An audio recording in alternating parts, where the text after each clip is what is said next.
తండ్రి అయిన దేవునికి ప్రభనేశ్వక్రీస్తు నామములో ఈ కార్యక్రమం చూస్తున్న సహోదరులకి వందనాలు. ఈరోజు మహత్తు గల మాటలు అంటే దేవుని జ్ఞానానికి లేదా వాక్యాలు రాయబడ్డ బైబిల్ ఉన్న మరో పేరు ఏంటంటే మహత్తు గల మాటలు.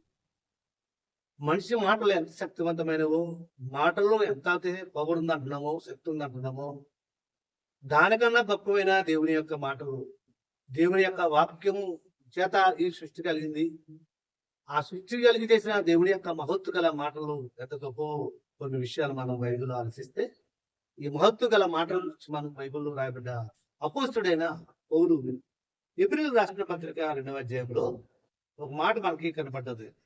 మనం చదివితే ఎబ్రీ పత్రిక 1వ అధ్యాయము 3వ వచనంలో మనం చూస్తే, ఆయన దేవుని మహిమ యొక్క తేజస్సును, ఆయన తత్వం యొక్క మూర్తిమత్వం నుండి తన మహత్తు గల మాట చేత సమస్తము నిర్వహించి. ఎబ్రీ పత్రిక 1వ అధ్యాయం 3వ వచనంలో మహత్తు గల మాట అనే పదం మనకి ఇక్కడ కనిపిస్తుంది.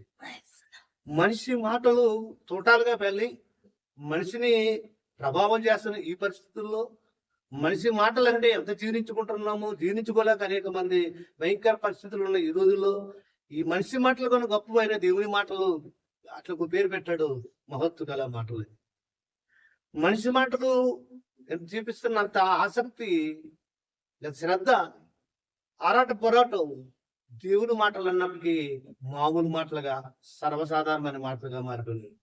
కానీ బైబిల్లో ఉన్న రాయబడ్డ మనం ఆలోచిస్తే యేసుక్రీస్తు శరీరానికి వచ్చి ఈ మహత్తు గల మాటల గురించి ఆయన యొక్క మాట ఎంత గొప్ప చెప్తూ యోహాను సువార్తలో 6వ అధ్యాయంలో ఒక మాట మనం ఆలోచిస్తే ఈ సందర్భంలో యోహాను సువార్త 6వ అధ్యాయం 63వ వచనం చూస్తే యేసుక్రీస్తు శరీరాలుగా చెప్తున్న మాట మనం ఆలోచిస్తే యోహాను సువార్త 6వ అధ్యాయం 63లో ఆత్మయే జీవింపజేయుచున్నది, శరీరం కేవలం నిష్ప్రయోజనం. నేను మీతో చెప్పుచున్న మాటలు, ఇక్కడ మనం జాగ్రత్తగా ఆలోచిస్తే యేసుక్రీస్తు అన్నాడు, నేను మీతో చెప్పుచున్న మాటలు ఆత్మయు జీవమునై. ఆయన మాటలు, ఈ మహత్తు గల మాటలు ఆత్మయు జీవము అన్నాడు. అందుకే జీవము మాటలు ఇవి ఆత్మకు సంబంధించిన మాటలు. వీళ్ళకి సంబంధమైన మనిషి మాటలకి మనం ఇంత ఆరాటపడుతున్నామే, మనిషి మాటలకి ఇంత మనం ఆరాటంగా మనిషి చెవికి మనం నిగ్గబొచ్చుకుని వింటున్నామే. దేవుడి యొక్క మాటలు అంటండి ఇక్కడ చెప్పొస్తాడు, ఆత్మయే జీవింపజేస్తున్నది. 6 యోహాను 6 ఆత్మయే జీవింపజేస్తున్నది, ఈ శరీరం కేవలం నిష్ప్రయోజనం. నేను మీతో చెప్పింది ఏమనగా చెప్తూ ఆయన మాట్లాడే చెప్తున్నాడు, ఆత్మయు జీవమునైన. అంటే దేవుని మాటలు, ఈ మహత్తు మాటలు అంటండి, ఆత్మ ఉంది, ఇందులో జీవం ఉంది. మనిషి మాటల కన్నా గొప్పవి ఏవో మామూలు మాటలుగా, ఏదో బైబిల్లో మామూలు పుస్తకంగా లెక్కేసుకుని ఈ మామూలు మాటలుగా వాక్యం వింటున్నాడు. ఆదివారం ఎక్కడైనా వాక్యం వింటున్నాడు, కానీ ఈ మహత్తు గల మాట లెక్క పవరు, దాని శక్తి గ్రహించకుండా ఈరోజు మన ఊళ్ళో పోసిన పన్నీరు అయిపోయింది మన భక్తి జీవితం. వింటున్నాడు సంవత్సరాల తరబడి. మనం ఆలోచిస్తుంటే భయంకర పరిస్థితి ఏంటంటే, క్రైస్తవ సమాజంలో కోట్ల మంది, ఈరోజు క్రైస్తవ సమాజంలో మనం కోట్ల మంది విశ్వాసులు ఉన్నారు, లక్షల మంది దైవజనులు ఉన్నారు, ఇంటర్నేషనల్ స్పీకర్స్ ఉన్నారు. ఇంతమంది మాటలు చెప్తున్నప్పటికీ దేవుని మాటలు మనకి ఎక్కటలేవు అంటే మామూలు మాటలుగా మారిపోయింది. ఏదైతే దేవుని మాటను బట్టి కలిగిందో, భూమి అన్నాం, గాలి అన్నాం, భూమి గాలి నీరు అగ్ని పంచభూతాలు చెప్పుకొస్తున్నాము, ప్రకృతి అంటున్నాం, సృష్టి చెప్పుకొస్తున్నాం. ఏదైతే మాట చేత కలిగినవో అవి దేవుడి మాటకు లోపడుతున్నాయి. ప్రతిది కూడా దేవుడి మాటకు లోపడుతుంది. దేవుడి పోలుకు పుట్టించిన మానవుడు మాత్రం దేవుడి మాటలు అంటే మామూలు మాటలుగా మారిపోయాయి. కానీ ఎబ్రీ పత్రిక పౌలు అంటున్నాడు, మహత్తు గల మాటలు, మహోత్తమైన గల మాటలని ఈరోజు చేతిలో పెట్టుకుని 60 పుస్తకాలుగా సంఘాన్ని తీసుకెళ్ళి వచ్చేస్తున్నామే తప్ప దీని యొక్క సారాంశం మనకి గుర్తుకు రావట్లే. లోక విషయాలు లోక విషయాలు అన్ని విషయాలు ఆసక్తి చూపిస్తున్నాడు. ప్రతి విషయంలో మనిషి ఆసక్తి చూపిస్తున్నాడు. మనిషి మాటలు మనం జాగ్రత్తగా పాలైపోతాడు. ఆ మనిషి మాటలను బట్టి ప్రతిది కూడా లైఫ్ సెటిల్ చేసుకుంటున్నాడు. మన పరలోకం తీసుకెళ్ళిపోయి దేవుడి మాటలు దర్శనం పెట్టేస్తాం. అందుకే అన్నాడు యేసుక్రీస్తు, నేను మీతో చెప్తున్నది ఏమనగా, నేను చెప్తున్న మాటలు మామూలు మాట్లాడుకుంటున్నారేమో, నేను మీతో చెప్తున్న మాటలు ఆత్మయు జీవము అన్నాడండి. ఆత్మ ఉంది, ఇందులో జీవము. అంటే ఈ మాటలు శరీర సంబంధమైనవి కావు, ఆత్మను ప్రభావితం చేసేవి. మన ఆత్మ నరకం వెళ్ళకుండా పరలోకం తీసుకెళ్ళిపోయి ఈ మాటలు, మహత్తు గల మాటలు మన దర్శనం పెడితే మన భక్తి జీవితం బూడిదలో పోసిన పని. ఈ రోజు సంఘానికి వెళ్ళి సంవత్సరాల తరబడి బైబిల్ చదవలేని పరిస్థితి. సంఘంలోకి వెళ్తున్నాడు, సంఘ పెద్దలు కూడా బైబిల్ చదవలేని పరిస్థితి. మన లోకంలో ఎన్నున్నాయో బైబిల్ పుస్తకాలు అంటే చెప్పలేని పరిస్థితి. ఈ డేటా మనకు అవసరం లేదండి. లోక విషయంలో డేటా మనం సంపాదిస్తున్నాడు, లోక విషయంలో జ్ఞానం సంపాదిస్తున్నాడు. కానీ అవి మనం బతుకున్నంత వరకే.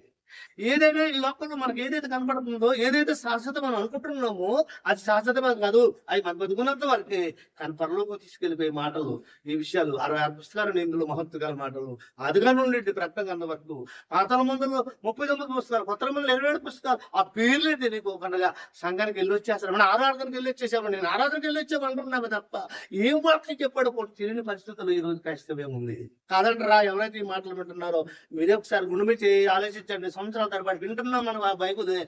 లోక విషయాలు పెడిచేమంటారు, లోక విషయాలు ఎంత జాగ్రత్తగా వింటున్నామో, మనిషి మాటలు టోటల్ గా పేలిపోతున్నా అవి ఎంత చెత్త పెడుతున్నామో మనం. కానీ దేవుడి మాటలు ఈ టోటల్ కన్నా గొప్పవి. దేవుడు పంచభూతాలు కలగజేసిన మాటలు ఇవి. కలిగి ఉన్నది లేకుండా కలగ అద్భుతమైన మాటలు దేవుడు మనకి ఇచ్చిన. ఇవి మామూలు మాటలు లెక్క నిర్ణయిస్తుంది.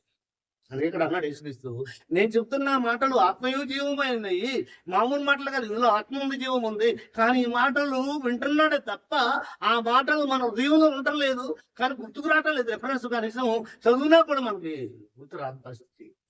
సంవత్సరాల తరబడి భక్తి చేస్తున్నాడు, సంవత్సరాల తరబడి వాక్యం వింటున్నాడు, ఇన్ని వాక్యాలు వింటున్నాడు, వేల ప్రసంగాలు వింటున్నాడు. సంవత్సరాలు పడుతున్న ప్రతిరోజు ఎక్కడిక్కడ వాక్యం వింటానే ఉంటున్నాడు. ఎక్కడ ఎసురు గొంగలి అలా ఉన్న పరిస్థితి. మార్పు ఎందుకు రావటం లేదంటే దాని మీద మనసు పెట్టట్లేదు. లోక విషయాలు మనసు పెడుతున్నాడు, శరీర సంబంధం విషయాలు మనసు పెడుతున్నాడు, లేచిన దగ్గర నుండి పడుకున్న వరకు శరీర విషయాలు ఆరాట పడుతున్నాడు, పోరాటం చేస్తున్నాడు. దాన్ని సంపాదించిన వరకు జీవితం అంతా పోరాటం చేస్తున్నాడు.